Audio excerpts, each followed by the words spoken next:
Assalamualaikum warahmatullahi wabarakatuh. Berjumpa lagi dengan saya Anita Prima Putri, mahasiswa Prodi Sastra Indonesia. Baiklah, saya akan menjelaskan mengenai angkatan 70. Yang pertama adalah sejarah perkembangan kesusastraan. Istilah ini pertama kali diperkenalkan oleh Dami Entoda.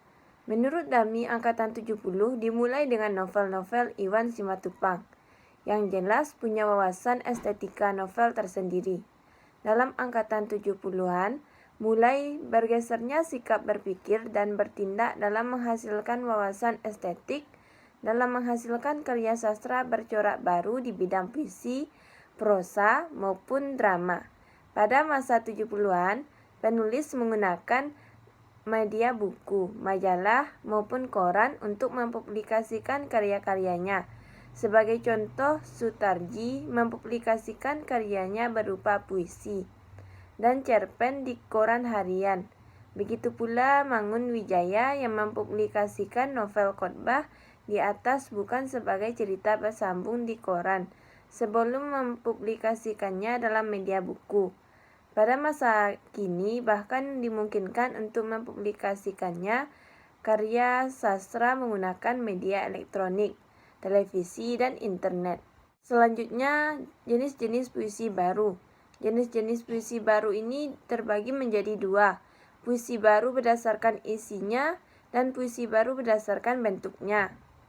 Baiklah, bagian-bagian dari puisi baru berdasarkan isinya. Yang pertama, balada.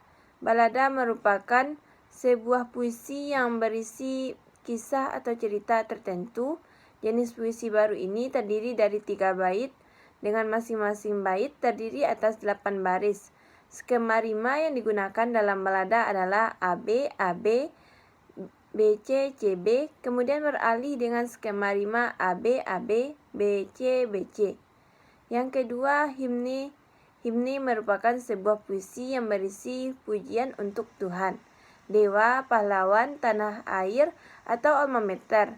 Dalam dunia sastra dewasa ini, himne menjadi sebuah puisi yang dinyanyikan. Yang ketiga, ode. Ode merupakan puisi yang berisi sanjungan atau pujian.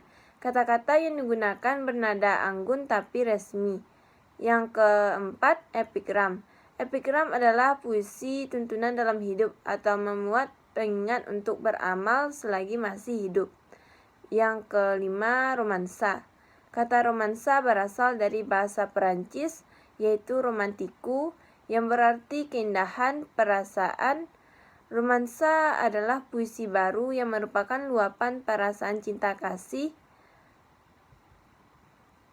Yang keenam, elegi. Berkebalikan dengan romansa. Elegi merupakan puisi yang berisi tentang kesedihan. Puisi ini bertujuan untuk mengungkapkan rasa duka, sedih, rindu, terutama karena kepergian seseorang atau penyesalan di masa lalu. Yang ketujuh, satire. Satire adalah puisi yang memuat sindiran kepada penguasa atau orang yang memiliki posisi atau jabatan. Tokoh sastrawan yang terkenal dengan karya satirenya adalah W.S. Rendra. Puisi baru berdasarkan bentuknya. Yang pertama, distikon adalah puisi yang terdiri atas 2 baris dalam tiap baitnya. Yang kedua, terzina adalah puisi yang terdiri atas 3 baris dalam Yang kedua, terzina adalah puisi yang terdiri atas 3 baris dalam tiap baitnya. Yang ketiga, kuatrain adalah puisi yang terdiri atas 4 baris dalam tiap baitnya. Yang keempat, kuin adalah puisi yang terdiri atas 5 baris dalam tiap baitnya. Yang kelima, sektet adalah puisi yang terdiri atas 6 baris dalam tiap baitnya. Yang keenam, septime adalah puisi yang terdiri atas 7 baris dalam tiap baitnya. Yang ketujuh, oktav atau stanza adalah puisi yang terdiri atas 8 baris dalam tiap baitnya. Yang kedelapan, soneta adalah puisi yang terdiri atas 14 baris dan terbagi menjadi 2. 2 bait pertama berisi masing-masing 4 baris dan 2 bait kedua masing-masing 3 baris. Suneta berbeda dengan puisi baru lainnya. Perbedaan ini terletak pada ketidakbebasannya dalam hal rima. Rima pada bait pertama sama dengan rima pada bait kedua, sedangkan pola rima pada bait ketiga sama dengan rima pada bait keempat. Selanjutnya, pengadilan puisi. Pengadilan puisi, tepatnya Pengadilan Puisi Indonesia Mutakhir, merupakan nama sebuah acara yang diselenggarakan Yayasan Arena. Acara ini diadakan di Aula Universitas Parahyangan, Bandung, 8 September 1974, dan diikuti oleh sejumlah pengarang Indonesia. Dalam acara ini, Slamet Kirnanto yang bertindak sebagai jaksa membacakan tuntutannya yang berjudul "Saya Mendakwa Kehidupan Puisi Indonesia Akhir-akhir ini Tidak Sehat, Tidak Jelas dan Brengsek". Jaksa penuntut umum dalam Peradilan Puisi Kontemporer mengajukan tuntutan sebagai berikut. 1. Para kritikus yang tidak mampu lagi mengikuti perkembangan kehidupan puisi mutakhir, khususnya H.B. Jassin dan M.S. Hutagalung, harus dipensiunkan dari peranan yang pernah mereka miliki. Yang kedua, para editor majalah sastra, khususnya Horizon atau Sapardi Djoko Damono, dicuti besarkan. Yang ketiga, Horizon dan Budaya Jaya harus dicabut. SIT-nya dan yang terbit selama ini dinyatakan tidak berlaku dan dilarang dibaca oleh peminat sastra dan masyarakat umum, sebab akan mengisruhkan perkembangan sastra puisi yang kita harapkan sehat dan wajar. Yang keempat, Horizon dan Budaya Jaya harus dicabut SIT-nya, dan yang terbit selama ini dinyatakan tidak berlaku dan dilarang dibaca oleh peminat sastra dan masyarakat umum, sebab akan mengisruhkan perkembangan sastra puisi yang kita harapkan sehat dan wajar. Selanjutnya, pengarang dan karya sastra.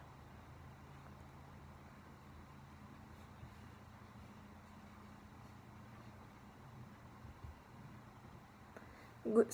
Gunawan Muhammad, lahir di Batang, Jawa Tengah 29 Juli 1941. Ia adalah tokoh pejuang angkatan 66 dalam bidang sastra budaya. Memimpin majalah Tempo sejak 1971 hingga tahun 1998. Ia banyak menulis puisi dengan dasar dongeng-dongeng daerah atau cerita wayang disertai renungan kehidupan. Buku kumpulan puisinya adalah Pari Kesit tahun 1972, Potret Seorang Penyair Muda sebagai Simalin Kundang tahun 1972, Interlude tahun 1973, Asma Randana tahun 1995, dan Misalkan Kita di Sarajevo tahun 1998. Yang kedua,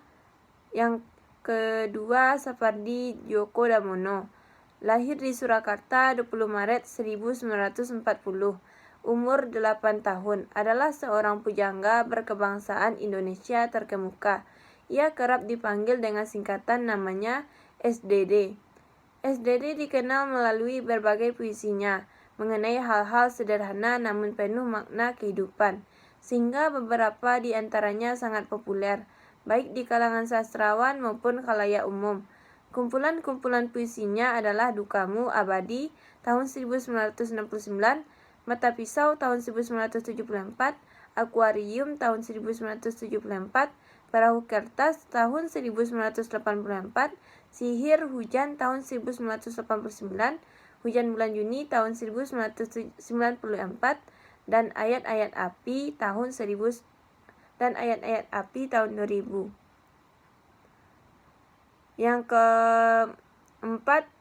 Yang ketiga, Sutarji Kalzum Bakhtiar. Arji lahir di Rengat, Riau, 24 Juni 1941. Ia pernah mendapat hadiah seni dari pemerintah Republik Indonesia.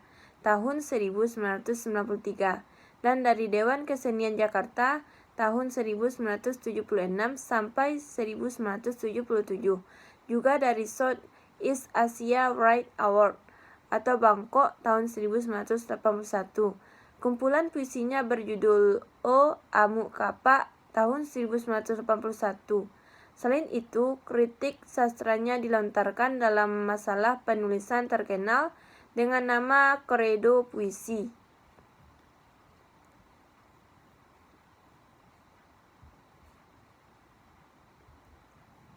Yang kelima, Taufik Ismail. Lahir di Bukit Tinggi 25 Juni 1937. Dibesarkan di Pekalongan, putra seorang wartawan berdarah Minang. Ia merupakan dokter hewan lulusan IPB. Ia juga dikenal sebagai dermawan terkenal di Bogor pada era 1960-an. Taufik Ismail dikenal sebagai penyair puisi-puisi demonstrasi. Ia sendiri aktif dalam demonstrasi. Kumpulan puisinya dibukukan dalam Tirani tahun 1966 dan Benteng tahun 1966. Kumpulan puisinya yang lain adalah puisi-puisi Sepi tahun 1971, Pelabuhan, Ladang, Angin, dan Langit tahun 1971, dan Sajak-sajak Ladang Jagung tahun 1975.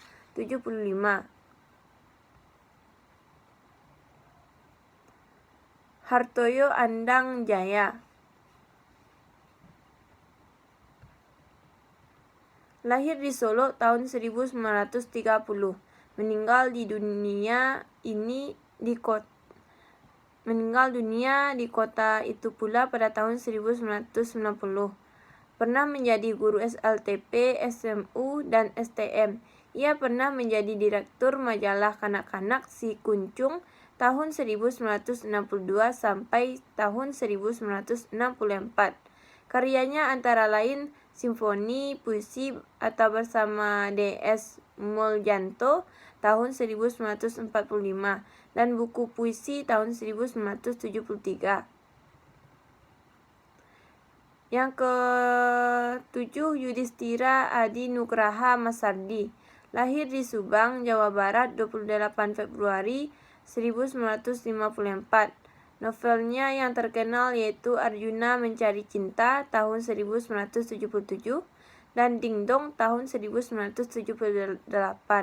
Sementara itu, kumpulan puisinya dibukukan dalam Omong Kosong tahun 1978, Sajak Sikat Gigi tahun 1978, Rudi Jalak Gugat tahun 1982. Puisi-puisinya mirip dengan puisi Bling, yaitu puisi yang keluar dari pakem penulisan puisi yang harus memperhatikan rima, bunyi, verifikasi, dan tipografi, tapi bukan berarti bahwa puisinya dibuat dengan main-main atau tanpa kesungguhan. Yang keenam, Abdul Hadi WM. Abdul Hadi Wiji Muntari lahir di Sumeneb pada tanggal 24 Juni tahun 1944. Ia pernah kuliah di Fakultas Sastra UGM hingga sarjana 1967, Fakultas Filsafat UGM tahun 1968 sampai tahun 1971, dan Universitas Pajajaran tahun 1971 sampai tahun 1973. Dia pernah tinggal di Pulau Penang. Selain itu, dia bekerja sambil belajar di Universitas Sains Malaysia sejak tahun 1991. Kumpulan puisinya Riwayat tahun 1967, Laut Belum Pasang tahun 1972, Potret Panjang Seorang Pengunjung Pantai Sanur tahun 1975, Meditasi tahun 1976, Tergantung pada Angin tahun 1977, dan Anak Laut, Anak Angin 1984. Yang ke-8, Apip Mustofa. Lahir di Garut 23 April 1938. Terakhir bekerja sebagai pengasuh Ruang Sastra Budaya RRI Manokwari 1969 sampai 1970. Karyanya ditulis dalam bahasa Indonesia. dan Sunda. Puisi-puisinya juga dimuat dalam antologi sastra karya Ajib Rosidi, Laut Biru, Langit Biru. Yang ke-9, Dezawawi Imron. Lahir di Sumeneb, Madura, dan memperoleh pendidikan di lingkungan pesantren.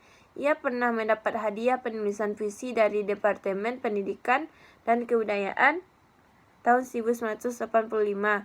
Buku kumpulan puisinya adalah Semerbak Mayang tahun 1977, Bulan Tertusuk Larang 1980, Nenek Moyangku Air Mata 1985, Cerulit Emas tahun 1986, Bantalku Ombak, Selimutku Angin tahun 1996, Semerbak Mayang tahun 1997, dan Madura Aku Darahmu tahun 1999.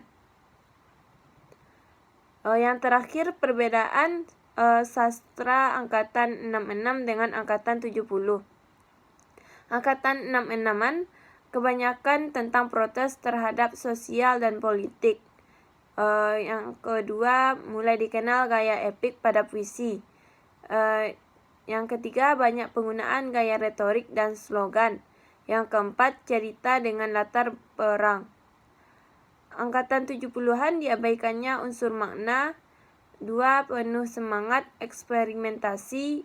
Ketiga, beraliran surrealistik. Yang keempat, dalam drama pemain sering improvisasi. Itulah video dari saya mengenai angkatan 70-an. Apabila ada kesalahan dan kekurangan, saya mohon maaf. Jangan lupa like, komen, dan subscribe, dan nantikan video selanjutnya.